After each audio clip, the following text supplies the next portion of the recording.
Buenos días, profesor. Buenos días, profesor. Buenos días, chicos, ¿cómo se encuentran? Buenos días. Ahora sí. Somos pocos, profesor, somos 8. Claro, ya son las 8 ya, chicos. Qué raro que no se conecten sus demás compañeros todavía.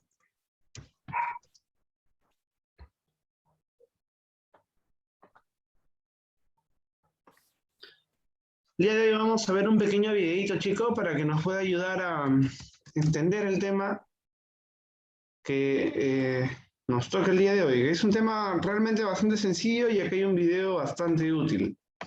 ¿Ya? A ver.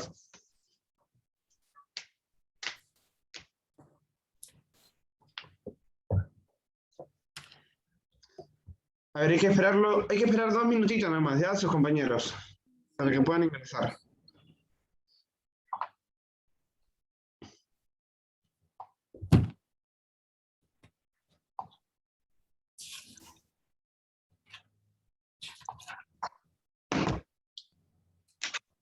Buenos días, profesor. Hola Renzo, ¿qué tal?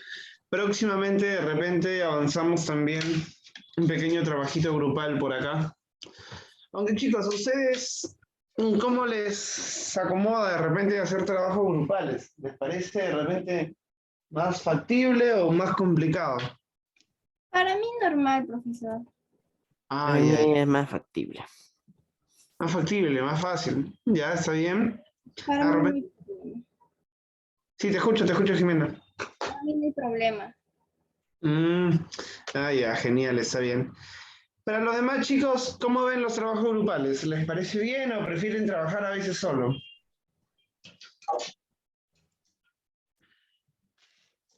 Yo recuerdo, chicos, cuando estaba en el colegio, no me gustaba hacer trabajos grupales, ¿no? Pero eso cambió cuando llegué a la universidad. Cuando llegué a la universidad, chicos, tuve que aprender obligatoriamente a desarrollar trabajos grupales, porque a veces los trabajos también son tan extensos que no te da tiempo para poder desarrollarlo solo. Entonces, es necesario aprender a trabajar de manera grupal también. Qué bueno que a ustedes no les sea más fácil incluso trabajar así, ¿no? Porque en otros salones a veces no les cuadra muchas veces la idea de trabajar grupalmente. Y termina siendo más perjudicial y a veces hasta incluso un tanto aburrido para los chicos. Para mí sí, profesor. Siempre ha sido fácil trabajar grupal. Sí, ¿no? Es que justamente la idea del trabajo grupal es poder interactuar con tus compañeros, ¿no? Poder compartir ideas, ¿no? Aprender también a delegarnos esas responsabilidades, ¿no? Y eso es justamente mantener bastante la disciplina. Y a veces, pues, a los chicos, ¿no? Donde adolescentes principalmente no guardan mucho a veces la disciplina, entonces son un poquito desordenados, entonces por eso se les termina complicando un poquito más el trabajo grupal. Pero qué bueno que a ustedes pues les encaje bien este trabajo grupal, ¿no? Eso me parece bueno. De repente con ustedes en Cívica empleamos también un pequeño trabajito, obviamente mucho más corto que el de historia, ¿no? El de historia sí es un poquito largo, ¿no? Pero bueno, uy, no se conectan los chicos, ¿qué pasó? Quedaron dormidos. Pablo creo que está jugando, profesor. De Paolo. Ahora, Jugando a ahí ver, ahora le vamos a su preguntar a Paola. Fortnite. Fortnite está jugando seguro, Pablo. Ah, Pablo juega a Fortnite. Ah, ya. Hoy día vamos a molestarlo un poquito con eso, entonces. Ya. Fortnite y Entonces, Free bueno, Fire, ya. eso no va a jugar, profesor. Ah, Free Fire. Está bien, bueno, entonces ya vamos a ir iniciando, ¿ya? Para no atrasarnos, porque si no, por los chicos nos atrasamos ya y eso también sería mal. ¿Ya? Entonces voy compartiendo la pantalla. Voy compartiendo la pantalla. Ah, perfecto. Acá también me da una opción para pizarra. No la sabía. Ujú.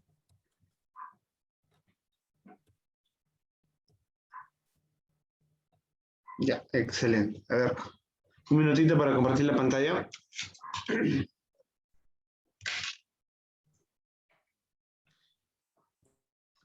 Chicos, y yo a ustedes los conozco como talentos, ¿no? Pero, o sea, en sí, ¿qué año serían ustedes? ¿Tercer año de secundaria? ¿Segundo año?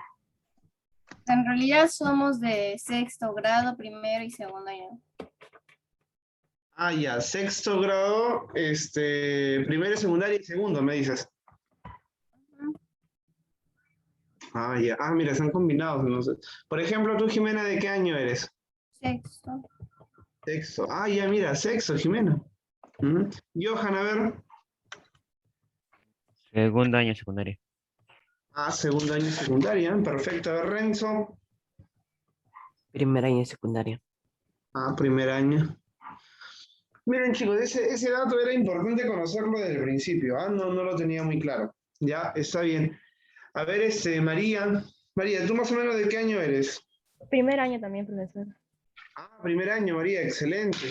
Ya, Juan Eduardo, a ver, ¿tú más o menos de qué año eres? Primer año, profesor. Primer año. Esteban, Segundo año, profe. segundo año, ya, excelente. Sí te pregunté, ¿no, Johan? Sí, primero, ¿no? Ya me Ya. preguntó. Profesor, algunos compañeros están en sala de espera. ¿Están en sala de espera? A ver, veamos, ¿ya? A ver, veamos. Participantes. Ah, sí, hay 8 compañeros acá en sala de espera. Por eso no es. Ah, por eso no entran, claro. Wow. Y ahora sí. Claro, y aparte que en el salón también somos poquitos, claro. Y ustedes, chicos, me imagino que son los que tienen notas más destacadas, ¿no? De todo el año. Qué bueno, chicos, ¿ah? Así que están combinaditos sexto, primero. Por acá lo voy a apuntar para tenerlo en cuenta.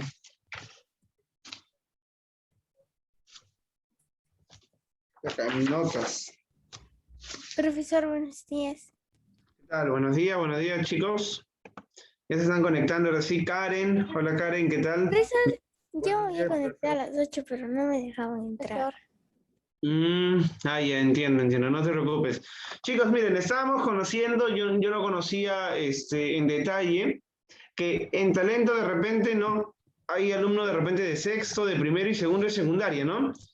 Ahora voy a ir preguntándole ya para poder conocer quiénes son de sexto, primero y segundo, ¿ya? A ver, Karen, ¿tú de qué grado eres o qué año? De sexto grado, profesor. Sexto, ya, perfecto. Miguel.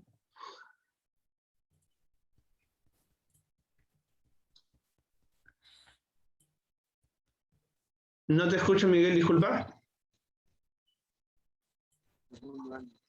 Segundo año, ya. Perfecto. A ver, Gabriel Estefano. De tercer grado. Secundaria. Ah, ya, perfecto. Paolo, a ver. Segundo año de secundaria. Segundo año, ya, perfecto. A ver, Christopher. Primer año de secundaria. Primer año, perfecto, ya. Matías, a ver, Matías.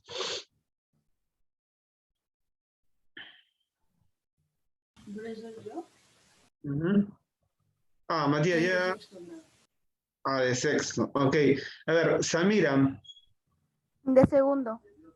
Segundo año, ya, perfecto. Ya, perfecto. Creo que esos son todos. No. ¿Y Matías Vergaray? Segundo año, profesor. Segundo año, ya, perfecto. Bueno, la mayoría son de segundo año, de primero y segundo, ¿no? Está bien, chicos, no conocía ese detalle en específico, porque a veces imagino pues que son segundo año, solamente segundo año, ¿no? Entonces las clases a veces lo hacía un poquito más extensa de lo debido, ¿no? Pero bueno, entonces vamos a reducir un poquito las clases, ¿ya? Porque hay chicos de primer año, también de sexto, ¿no? Vamos a reducir un poquitito las clases para que no se nos haga tan pesado. ¿Por qué vamos a reducir, profesor? Poquito, ¿sabes por qué? Porque a veces para los chicos de tercer año no se les da a veces más datos que deben conocer, ¿no? No sé, para los chicos de primero no se les da tantos datos que a veces son un tanto innecesarios, sino más bien se les explica la cuestión para que ellos lo puedan entender el por qué, el cómo y el cuándo, ¿no? Esas son las 3 preguntas que siempre manejamos, ¿no? El por qué se desarrolla la historia, cómo se desarrolla la historia y cuándo se desarrolla la historia. Ese es, por ejemplo, el eje central y eso es lo que todos deberíamos comprender principalmente. Pero a veces en los chicos ya mayores, Por ejemplo, le damos más fechas, lugares en específico, cosas que a veces terminan siendo un poco secundarias, pero justamente es para que ellos ya afiancen el conocimiento, ¿no?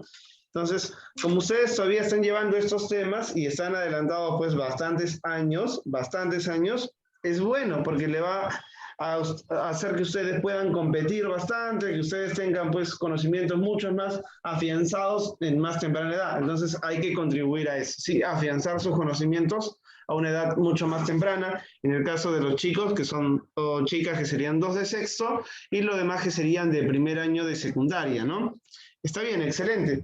Con esto voy a poder orientar mucho mejor la clase, chicos, de talento, ¿ya? Va a tratar de- Profesor, somos 3 niñas de sexto grado. Ah, ya, 3 niñas de sexto grado, ya, perfecto. Entonces, con esto vamos a poder orientar muchísimo mejor las clases de talentos y van a tratar de ser mucho más efectivas que las anteriores muchas veces. ¿Ok? Porque a veces cuando avanzo, yo tengo la idea de avanzar ya con tercer año y secundaria y de repente voy de frente a la pulpa, ¿no? Por decirlo de esta manera, como una metáfora, voy de frente a la pulpa, ¿no? No me detengo mucho en la cáscara de la fruta, sino voy de frente a la pulpa y entiendo que de repente hay cositas que no pueden terminar de quedar tan claras. Entonces vamos a detenernos ahora también en la cáscara y regresar, o mejor llegar más afianzado a la pulpa de la fruta. ¿Ya, chicos? Pero bueno, el día de hoy nos toca un cuarto tema de cívica, educación cívica, y es un tema muy interesante, que es el poder judicial. Sí, en líneas generales, chicos, vamos a ver un video. En líneas generales, el poder judicial ya es el tercer poder del Estado, y es el último que vamos a estudiar, justamente porque ya no hay más poderes, ¿no? Ya no hay más poderes. Son los 3 poderes del Estado, el poder legislativo, el poder ejecutivo y el poder judicial. En los anteriores hemos visto que nosotros podemos escoger, ¿no? A los congresistas, por ejemplo, también podemos escoger al presidente, pero no a los ministros. Una situación bastante parecida va a pasar ahora con los jueces, ¿no? Entonces, ¿cuál sería la función del Poder Judicial? ¿De qué se encarga el Poder Judicial? ¿No? ¿Para qué surge un Poder Judicial? Como lo hemos explicado muchísimas veces, y chicos, esto debió de quedar muy claro, pero lo repito una vez más. Mira, muy sencillito. Los poderes del Estado surgen para que una nación no sea gobernada en tiranía. ¿Qué es la tiranía? ¿Qué es un tirano? Una persona que ostenta todo el poder, ¿no?, en sus manos. En este caso también pueden ser los dictadores. En este caso también podrían ser los dictadores, ¿ya? Los dictadores también terminan ejerciendo todo el poder en sus manos. Profesor, ¿hemos tenido dictadores en nuestro país? Muchos, muchos. Uno de los últimos que conocemos es el gobierno de Alberto Fujimori. La dictadura, ¿no?, desde el 92 hasta el 2000, en la dictadura de Alberto Fujimori. Otra dictadura que conocemos en nuestro estado o de repente en nuestro país a lo largo de la historia. Conocemos, por ejemplo, la dictadura de Juan Velasco Alvarado, ¿no? De Juan Velasco Alvarado. Es también otra dictadura, Juan Velasco. Otra dictadura, profesor, más antes podemos llegar, por ejemplo, al gobierno de Sánchez Cerro. Sánchez Cerro le da un golpe de Estado, ¿no?, a Augusto Bernardino Leguía, ¿no?, y lo saca del poder, pero él instaura también un gobierno dictatorial. Un poquito más antes, de repente, el gobierno de Manuel Odría, el militar Manuel Odría, también un gobierno dictatorial. También, por ejemplo, mucho más antes, de repente, en el primer militarismo. ¿Cuál es el problema, chicos, en las dictaduras? Un gobierno dictatorial, por ejemplo, muchas veces prohíbe la libertad de prensa. Muchas veces prohíbe la libertad de prensa. Un gobierno dictatorial muchas veces prohíbe la libertad de expresión, la libertad de conciencia. Un gobierno dictatorial muchas veces quiere anular las críticas, la oposición al gobierno. Y eso es muy peligroso. Ahora, no confundamos libertad de prensa con irresponsabilidad de prensa. ¿Te das cuenta? Por ejemplo, ahora, en nuestro país, ¿qué está pasando? Lamentablemente en nuestro país tenemos una gran irresponsabilidad de prensa. Y eso no es libertad de prensa. Eso no es libertad, tenemos una gran irresponsabilidad de prensa, donde se dan fuentes malas, donde se dan noticias tendenciosas, donde se dan noticias totalmente falsas. Esas noticias terminan generando preocupación, terminan generando desconfianza, terminan generando problemas sociales, terminan generando muchos problemas que no son adecuados en una situación, por ejemplo, como la pandemia. Entonces, hay que distinguir también que haya libertad de prensa no significa de que el profesor Javier Gómez mañana quiera ser periodista, no se cree su canal de Facebook, su canal de YouTube y diga cualquier noticia que es falsa, pero que se reviste supuestamente de la verdad. Eso, por ejemplo, también debe ser sanción. Entonces, no debemos equivocarnos. Un dictador cerraría la prensa e implantaría canales que le sirvan a su gobierno, por ejemplo. Ya, eso es lo que pasaría con un dictador. Ahora, regular la actividad de la prensa es otra cosa muy importante, porque una cosa, te digo, es libertad y otra cosa es irresponsabilidad de la prensa, y eso es lo que muchos canales en nuestro país lamentablemente hacen. Son irresponsables con tal de conseguir 1 o 2 puntos más de rating, ¿no? Terminan generando muchos problemas en nuestra sociedad. Eso es por un lado. Ahora, el otro problema también es la libertad de expresión. El dictador, si tú te opones a su gobierno, simplemente te encarcelaría o te secuestraría y te tortura o simplemente te desaparece, como pasaba en el gobierno de Fujimori. No se respetaba la libertad de conciencia, pero no hay que confundir la libertad de conciencia también con la irresponsabilidad de conciencia. Es decir, todas esas personas que quieren ir imponiendo, que quieren ir pues intimidando a las personas con sus ideas, ¿no? Y eso es lo que pasa también en nuestro país, ¿no? A veces vemos en esas peleas de candidatos, muchas veces que hay algunos que quieren imponer sus ideas ante las personas, ¿no? De manera grotesca, de manera brutal, por no utilizar otras palabras. ¿Te das cuenta? Entonces hay que tener ahí, hay que saber diferenciar, y para eso la próxima clase, o acá 2 clases creo que es, vamos a usar derechos. Bueno, todo esto va a ser regulable por el Poder Judicial. Todo esto va a ser regulable por el Poder Judicial, ¿no? El Poder Judicial entonces va a tener una función clara, administrar. ¿Pero qué va a administrar? ¿Los recursos del país? ¿El dinero del país? ¿Va a administrar las cuentas? Va a defender. Claro, va a administrar justicia, justamente. Va a administrar justicia en todo el territorio nacional. Antes, ante un problema, de repente grave, que no se encontraba solución, podíamos ir al rey. Y el rey podía decidir quién tiene la culpa y quién no, a quién se le castiga y quién no. Ya, eso es, por ejemplo, un gobierno tirano, de la tiranía. ¿Ok? Entonces vamos viendo un poquito eso, ¿ya? Ah, perdón, está el micro apagado. Hablaremos sobre el tercer poder del Estado. En videos anteriores vimos cómo funciona el poder ejecutivo y el poder legislativo. Hoy hablaremos sobre el tercer poder del Estado, el poder judicial. ¿Cuál es su función? ¿Por qué es importante?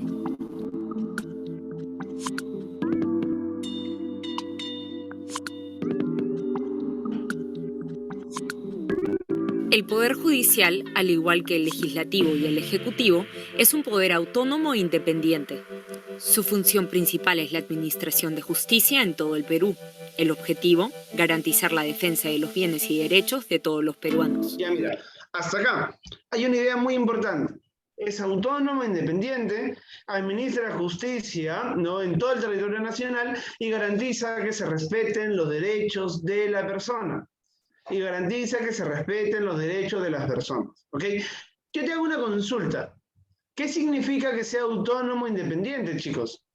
Es uno Que no solo. depende de otros poderes del Estado. Esto resuelve solo? Que es uno solo. Que no ¿No depende depende de otros nadie? poderes del Estado. Justamente, que no depende de nadie para tomar sus decisiones. Es decir, parecido a lo que me decía Karen, ¿no? Él mismo toma sus decisiones, no depende. que el presidente venga y le diga, oye, no, tienes que sancionar de esta manera, que los congresistas vengan y le digan, oye, tienes que sancionar de esta otra manera. Pero profesor, eso ha pasado, los presidentes corruptos, Soborno. sentenciados, Soborno. han sobornado. Ah, eso es otra cosa. Sí, tiene razón, hay sobornos, muchas cosas. Eso es parte del problema social. Eso es parte del problema social. Pero el Poder Judicial no tiene una función de soborno. En ninguna parte de algún libro nos dice el Poder Judicial es sobornable.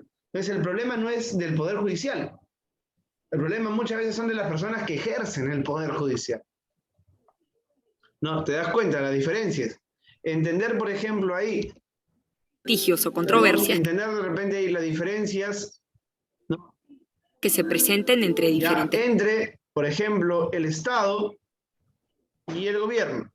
El gobierno son las personas que ejercen las funciones de los poderes del Estado.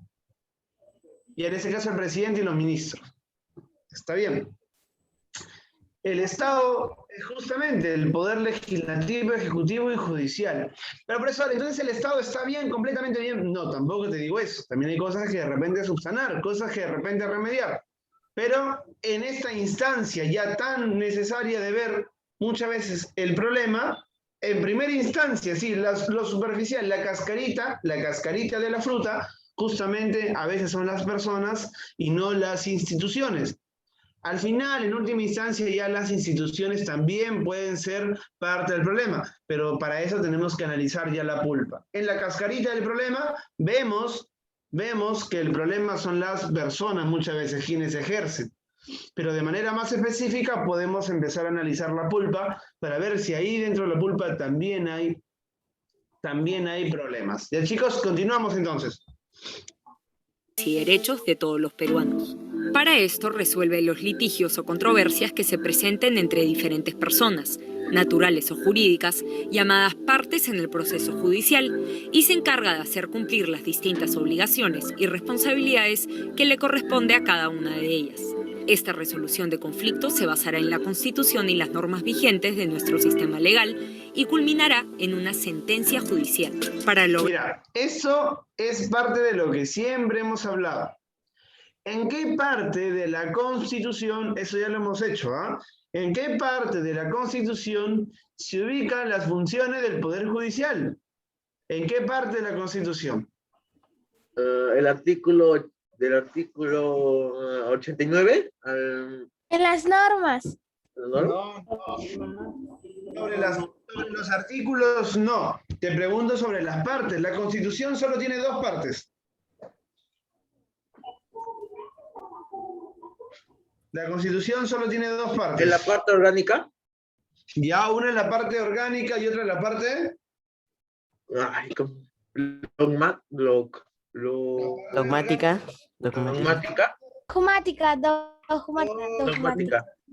Muy bien. Y la parte dogmática de la Constitución, ¿qué establece? ¿Funciones y derechos? ¿Derechos y de las personas y deberes? Las garantías individuales. Eso, habla de los derechos básicos y fundamentales de las personas. Por ende, la parte orgánica sí habla de la organización del Estado y de las funciones, de las normas, pues, del Estado y de sus respectivos poderes, ¿ya? Entonces, en la parte orgánica se encuentra las normas y las funciones del Poder Judicial. Esa es pregunta para tu examen mensual, así que preparados, atentos. En una sentencia judicial. Para lograr lo anterior, el Poder Judicial cuenta con distintos órganos e instancias a las que podemos acudir, respetando un orden según su jerarquía. Si no estamos de acuerdo con una sentencia judicial, podemos pedir a una instancia superior que la revise.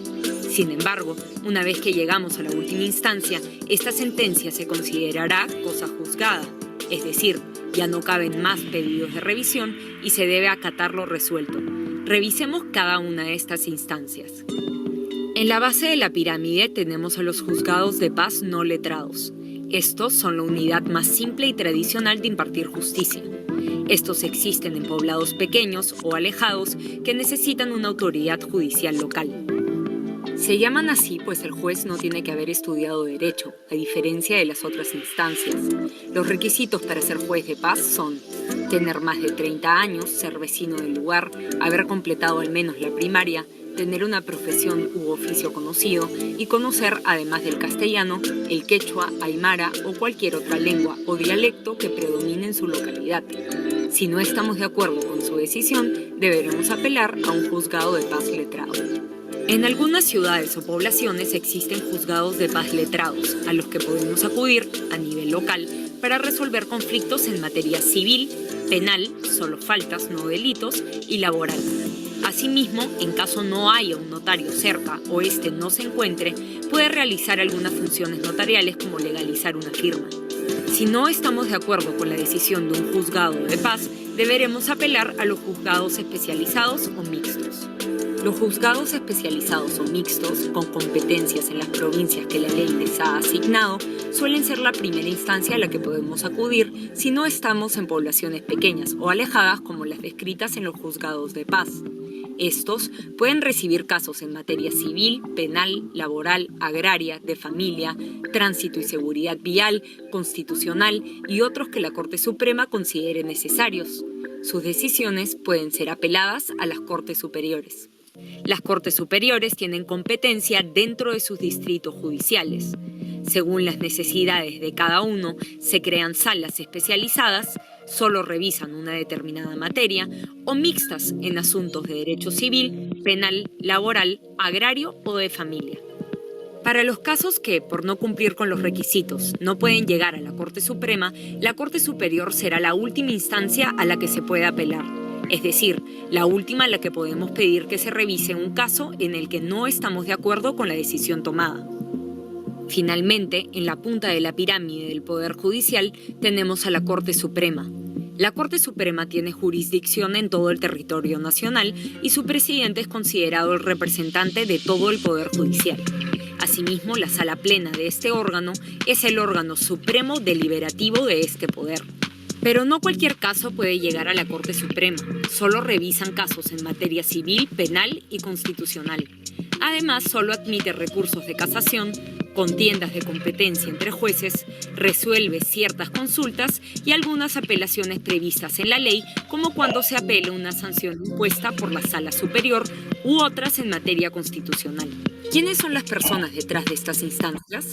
Los jueces o magistrados son elegidos mediante un concurso de selección antes en manos del Consejo Nacional de la Magistratura, institución que ha sido reemplazada por la Junta Nacional de Justicia, de la que hablaremos en otro video. Siempre que sea posible, los jueces deben propiciar la conciliación entre las partes. Asimismo, son responsables por impulsar el proceso, es decir, solicitar toda la información a las partes que consideren necesaria para tomar una buena decisión. Finalmente, son responsables por las faltas o delitos que cometan en el ejercicio de sus funciones.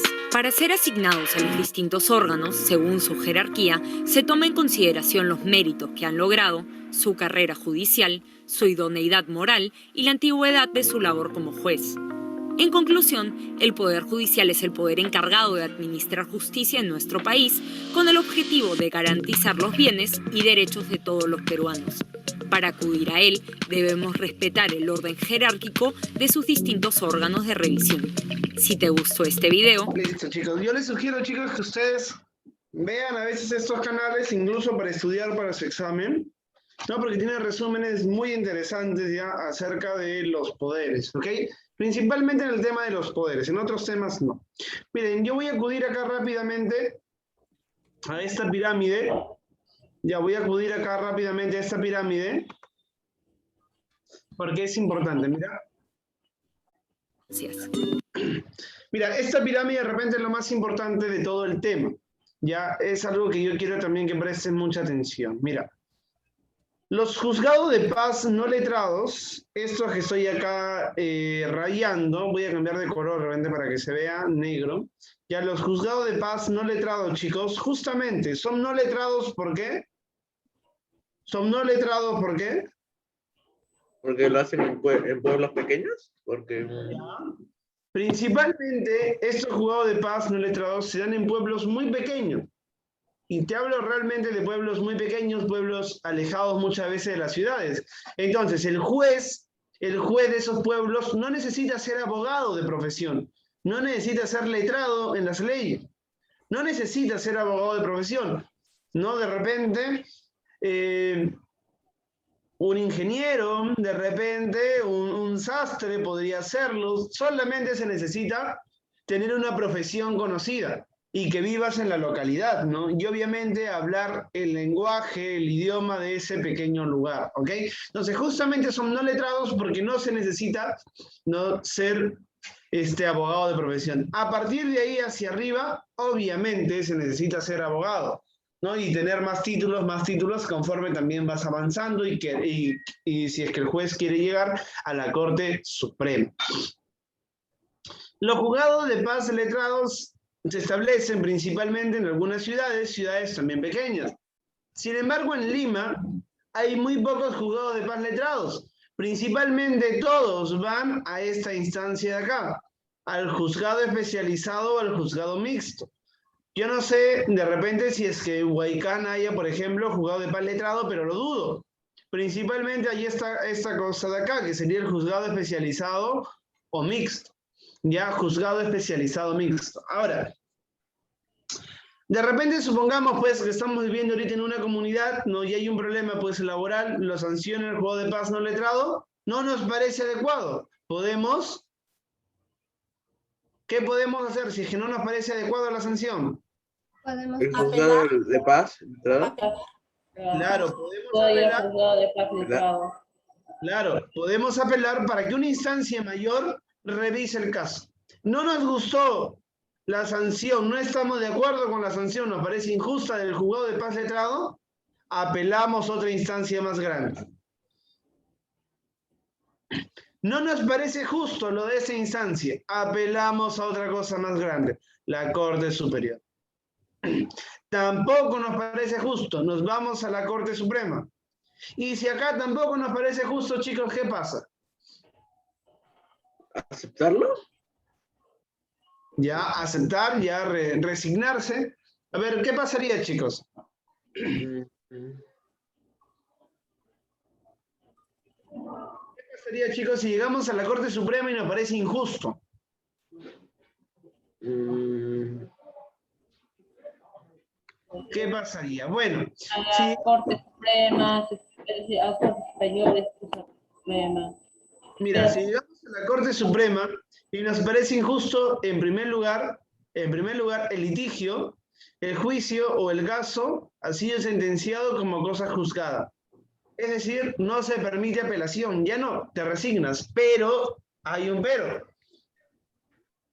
De repente hay casos, ¿no?, de competencia internacional muy grande, ¿no?, que de repente violan los derechos fundamentales y básicos de una persona por parte del Estado o algún poder del Estado o alguna persona que está ejerciendo los poderes del Estado, puedes apelar a una instancia internacional. Puedes apelar a una instancia internacional, pero solo en casos pues específicos. No vas a apelar a una instancia pues internacional porque Pepito no le pasó pues de repente la pensión de su hijo a Juanita, ¿no? Por eso no apelas a una instancia internacional. Eso se soluciona básicamente en los juzgados especializados o mixtos. Muchas veces ni siquiera llega a la Corte Superior esos casos porque en materia legal no son de mucha importancia. En materia legal no son de mucha importancia. Por ejemplo, cuando este candidato del Partido Morado, Julio Guzmán, fue sacado de la campaña electoral en el 2016, él quiso apelar a una instancia internacional. Pero obviamente no le hicieron mucho caso en la instancia internacional, pero él quiso apelar porque supuestamente se estaban violando sus derechos básicos, fundamentales, ¿ya? Sus derechos básicos fundamentales, ¿ok, chicos? Entonces, esta jerarquía es muy importante, ¿ya? Juzgado de paz no letrado, juzgado de paz letrado, juzgado especializado mixto, Corte Superior y Corte Suprema. Profesor, profesor, ¿Sí? ¿pero quién personaría tantos juzgados, tantas que no se conforme? Podría ser.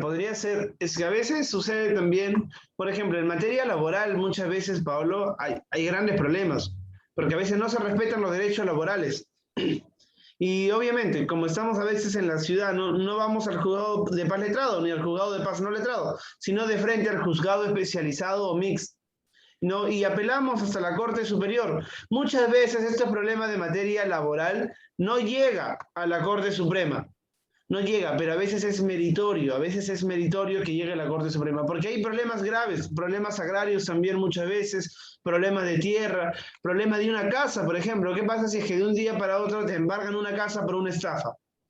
¿No? Y el juzgado especializado sanciona a favor de los estafadores, ¿no?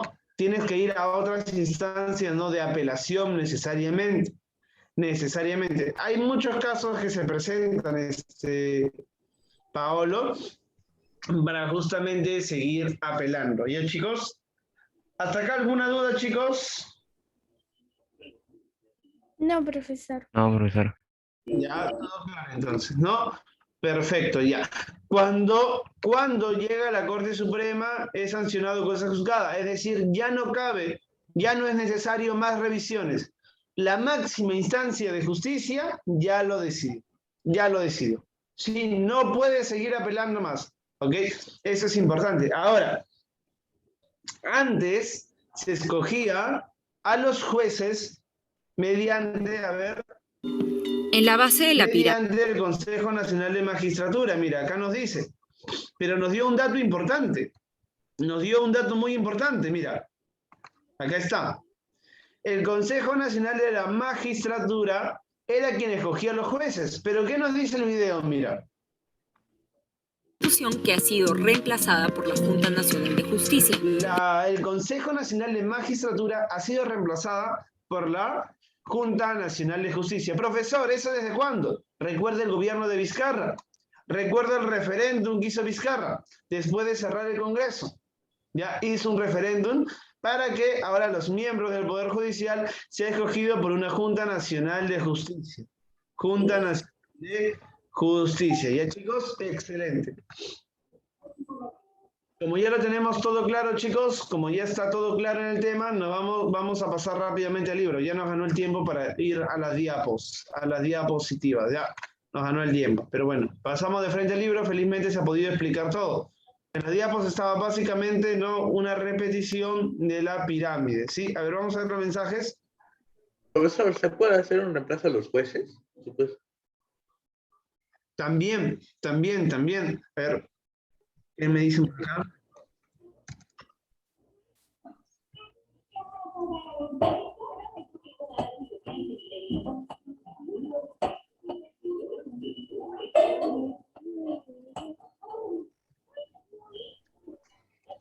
Bueno, chicos, les mando un mensaje acá de un... A ver. Listo, también se pueden cambiar los jueces, ¿no? Sería bueno investigar, por ejemplo, en que ustedes, ya esa va a ser la tarea del día de hoy, van a investigar, ya se me ocurrió una tareita, no tenía pensado una tarea, de hecho para ustedes quería no dejarles tarea, pero ya se me ocurrió una tarea muy importante, justo con lo que me decía Paola, me hizo recordar un caso muy interesante. ¿Ya? Me hizo recordar un caso muy interesante. ¿Ustedes han escuchado, chicos, de los cuellos blancos? No. Entonces, esto van a investigar el día de hoy. ¿Ya? Es un caso que se presentó justamente de corrupción, de mafia en el Poder Judicial. ¿Ya? Bueno, nos vamos a la página del libro 302. O no sé si es que de repente para ustedes es otra página. Sí. Es 302. Ya, bien, Valeria, excelente. Página 302, entonces, chicos, ¿ya? Miren, nos vamos a la página del libro 302 y nos dice, pregunta número 1, recontra fácil. Recontra fácil. La sede de una Corte Suprema se encuentra en... La sede... ¿Ya? ¿La capital? ¿Cuál sería la clave, chicos? La sede de una Corte Suprema, mira, vamos a ver. ¿Cómo? Una provincia. ¿La capital? Ya. la sede, ¿no?, de la Corte Suprema, chicos, y eso es parte del centralismo lamentablemente limeño, ¿ya? La sede de la Corte Suprema se ubica en Lima, chicos, en la capital de la República, ¿sí? Pero, profesor, ¿qué pasa si tienen que venir de otra provincia? Bueno, tienen que venir a Lima, chicos. Así es, lamentablemente el centralismo en nuestro país es muy grave. Algún día vamos a hablar también del centralismo político, cuáles son sus consecuencias en nuestro país. Se ha intentado descentralizar nuestro país, pero ningún gobierno lo ha hecho. El gobierno de Toledo lo quiso hacer con las regiones, pero no pasó nada, chicos. Bueno, máximo representante del Poder Judicial. ¿Te acuerdas? ¿La D? ¿La D? ¿La D? El presidente de Corte Suprema. Eso, chicos, facilito. La D de dado, el presidente de la Corte Suprema. 3. La sede de la Corte Suprema, lo mismo, chicos, lo mismo. La sede de la Corte Suprema, ¿dónde se encuentra? La capital. La C. La capital, chicos. Claro, la sede corazoncito, chicos. La ¿Debería sede. decir superior? De repente, pero nos dice Suprema. Bueno. 4. No es un órgano jurisdiccional. A ver, Corte Suprema. La B. ¿La B? La B. A ver, ¿hay juzgados civiles? No. No hay juzgados civiles, chicos. No lo hay. La D. No hay juzgados civiles, chicos. Hay juzgados mixtos, letrados y no letrados, pero no hay juzgados civiles. ¿Ya? 5. Corresponde a la Corte Suprema fallar en segunda instancia. A ver, ¿sobre qué temas? La Corte Suprema. ¿Todo tipo de delitos o faltas? No, solamente en materia laboral, penal y constitucional. ¿Ya? A ver. Ya. A ver, cuando se inicia en una Corte Superior, de repente no es necesario que pase a una Corte Suprema, así que la C no. A ver, la D. ¿En todos los procesos sobre corrupción y peculado? No, no en todos los procesos de corrupción y peculado, solamente en los más graves. Cuando la sentencia del juez especializado no queda consentida, en el caso de la D, no se va a una Corte Suprema, sino a una Corte Superior. Entonces la clase sería la A de avioncito, ¿ya? O la A de amor, de repente. La A de amor. Uy, ¿qué pasó? Se subrayó bien raro todo. Ya, la A de amor. Ya, 5, la A de amor. Ya. Es que son temas muy complicados, el tema de los derechos humanos. Profe, ¿Sí? ¿y si cambiaran al juez a última instancia durante un caso? Cierto. Mira, para cambiar al juez se necesitarían motivos concretos de que el juez no está haciendo bien su función. De repente caso de soborno, de repente caso de peculado, ¿no? De repente también de que está sancionando a veces por el amiguismo, ¿no? Que toca sancionar a un amigo de repente penalmente, ¿no? Puede ser, si hay, por ejemplo, un cambio de juez en último minuto, el caso no se altera, chicos.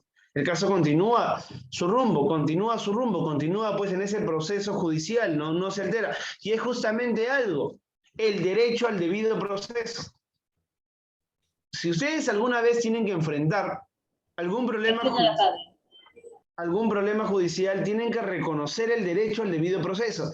Te pueden cambiar de juez, te pueden cambiar de abogado, te pueden cambiar de todo.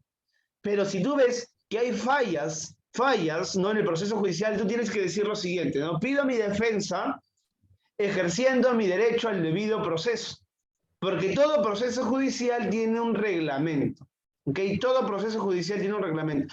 Si es que de repente, Paolo, te cambian de juez, justamente el día antes que van a sentenciar, que van a hacer la sentencia, tú tienes que apelar al derecho del debido proceso, porque todo un juez que ha hecho toda la investigación no puede ser cambiado a última instancia, de manera arbitraria.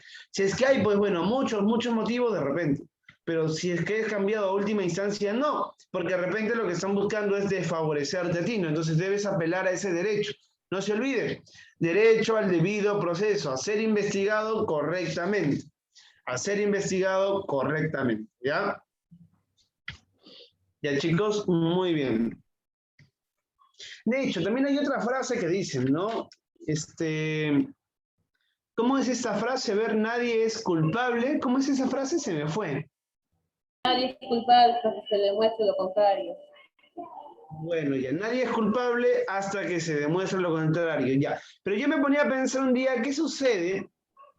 ¿Qué sucede si es que una persona sí es culpable y no se puede demostrar tampoco lo contrario? ¿Qué sucede en esos? ¿Se utilizaría la intuición? Por ejemplo, a veces ante los casos, de repente, ¿no? Que se ha presentado muchas veces de violación. A veces ante los casos de violación no quedan pruebas. No quedan pruebas. No quedan pruebas. Entonces no se puede culpar a una persona porque no hay pruebas, pero tampoco se puede decir de que no hay culpa. Profe, en los casos de violación sí se puede tener pruebas. A veces no la hay, Renzo. Y se han presentado muchos casos donde en los casos de violación no han quedado pruebas. No han quedado ningún tipo de resto. Ningún tipo. Y se ha presentado muchísimas veces. No, hay varios casos donde no hay pruebas, ¿no? De que justamente pruebas físicas para la violación. A veces no hay, ¿no? Porque el problema, por ejemplo, en los casos de violación estaba, ¿cómo diferenciamos una violación con simplemente una relación entre dos personas? ¿No te das cuenta? O sea, los casos de violación, por ejemplo, son los más difíciles que hay. Porque a veces diferenciar entre una violación y una sencilla relación es muy difícil. Porque los rastros son los mismos. Entonces, muchas veces no puedes apelar solamente a esos rastros físicos que hay, sino a muchas otras cosas. Entonces, esos casos de violación muchas veces son difíciles, ¿no? Entonces uno se ponía a pensar, ya está bien. Uno no puede decir que alguien es culpable hasta que se demuestre lo contrario. Pero tampoco podemos decir que alguien, ¿no? No es culpable en caso tampoco se demuestre lo contrario, ¿no? Ese derecho, ¿no?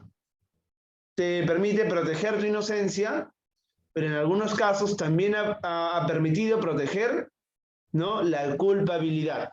La culpabilidad. Entonces, hay que estar también alerta por ahí, chicos. Hay que estar alerta también. No es cierto, uno no puede acusar a alguien sin pruebas, pero muchas veces la falta de pruebas tampoco es garantía de que alguien sí haya cometido algún delito. Si alguien haya cometido algún delito. ¿Ok, chicos? Bueno, la 6. La Constitución política vigente señala que puede aplicarse la pena de muerte por el delito de... Traición a la patria. Facilito, ¿no, chicos? Por el delito de traición. Una más que quisiera tener pena de muerte. Por el delito de la traición a la patria. Pero, traición a la patria en tiempos de guerra. En tiempos de guerra. Por ejemplo, cuando se encontró que un militar le vendía información al ejército chileno, no lo sentenciaron a pena de muerte. Porque no estábamos en tiempos de guerra. Y si era así, ¿por qué no se murió? ¿Por qué no se murió? 7. El régimen penitenciario tiene por objeto... ¿Cuál es el régimen penitenciario? ¿Ya? Régimen penitenciario, ya los penales. ¿Cuál es el objetivo del régimen penitenciario, chicos? ¿Para qué castigamos penalmente? ¿Te gustaría, pues, por ejemplo, de que una persona que ha matado a 10, 15 personas, un sicario, esté en la cárcel solamente un año? ¿Te parecería eso justo? No. Entonces se necesita para él una sanción ejemplar, cadena perpetua. Una sanción ejemplar. Ese es el objetivo del régimen penitenciario. Una sanción ejemplar. ¿Te parecería, por ejemplo, que una persona que ha robado miles de soles a nuestro país, millones de soles, ¿no? Que ha destruido nuestro país, ¿no? Un corrupto, pues, esté solamente 2, 3 años, 5 años o solamente prisión preventiva? No. No, si no, se necesita también una sanción ejemplar. Y esto es lo que yo te decía hace un momento. Muchas veces sabemos que hay corrupción, pero a veces los jueces dicen, no hay pruebas suficientes para acusarlo de corrupción. Oye, pero sabemos que a ese partido, no al partido X, ¿no? Le ha llegado miles de soles, ¿no? Para lavarlos, para el lavado de activos, ¿no? De empresas extranjeras, internacionales, incluso de grandes empresas peruanas. No hay pruebas suficientes. Profesor, eso pasó en el caso del partido político Fujimori, de Keiko Fujimori. Claro, sí. Uy, ya terminó mi clase. Sí, Jimena, tienes razón. Entonces, como te digo, no podemos culpar a alguien sin pruebas, pero tampoco podemos decir que alguien no es culpable por la falta de pruebas, porque a veces algunos quieren pues 20, 50, 100 pruebas, ¿no? Para decir que alguien sí es culpable, ¿no? Pero bueno, dicto las claves ya, chicos, de manera rápida para ya acabar. 8. ¿En cuál de los órganos se aplica el principio de participación popular? Participación popular, ¿no? Las personas eligen a su juez, los juzgados de paz no letrados. ¿Ya? Ya, acá está mal. Busca una opción, por favor, que te diga juzgado de paz no letrado. Los juzgados de paz no letrados son quienes escogen a sus jueces por votación, por asamblea. Pero los juzgados de paz no serían los juzgados de paz letrados en la E. Ah, ya, claro, juzgado de paz nomás. Ya, ahí escribe al costadito, ya, juzgado de paz. Se le llama así o juzgado de paz no letrado, así se llama. Claro. 9. En los procesos judiciales, la defensa de los intereses del Estado está a cargo del o de los procuradores.